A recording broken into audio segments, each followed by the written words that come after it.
আমাদের নওগাঁ জেলা পুলিশের ক্ষেত্রে এই জায়গার ক্ষেত্রে তাদের আন্দোলনের ক্ষেত্রেও আপনার তাদের যে এটা ছিল কোনো ধরনের সহিংসতা বা কোনো ধরনের আপনার বিষয় ঘটে নাই এই জায়গার ক্ষেত্রে। এবং আমাদের পুলিশের তরফ থেকে পুলিশের আপনার কোনো পুলিশ সদস্য বা পুলিশের কোনো স্থাপনা বা পুলিশের কোনো লজিস্টিক্সের ক্ষেত্রেও কিন্তু আপনার কোনো ধরনের আমাদের ক্ষয়ক্ষতি হয় না। তো আমি খুবই আশ্বস্ত বোধ করি যে এটা আপনাদের এই নওগাঁর যারা জনগণ রয়েছেন, যারা নওগাঁর আপামর সবাই আমাদেরকে এই জায়গার ক্ষেত্রে সহযোগিতা করেছেন।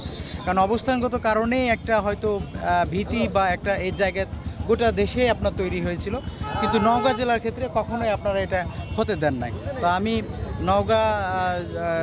নওগাঁবাসীর জন্য সবসময় আমি তাদের কাছে কৃতজ্ঞতা জানাচ্ছি এবং একই সাথে আপনাদেরকে জানাচ্ছি যে আমাদের যে থানার যে নিয়মিত কার্যক্রম এটা আমরা সেনাবাহিনীর সাথে যৌথ টহলের মাধ্যমে আমরা এটা অব্যাহত রেখেছি। আমরা কয়েকদিন ধরে এটা চলমান রেখেছি এবং ফুল রিদমে আমাদের যে থানার কার্যক্রম আসলে নওগাঁ জেলাতে কখনোই নওগাঁর জনগণই আপনার এটা বন্ধ হতে দেয় না, এটা চলমান রয়েছে।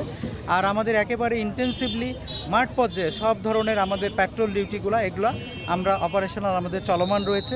একই সাথে সাথে আমাদের যে ট্রাফিক ডিউটি আমাদের এটাও আমরা কিন্তু শুরু করেছি।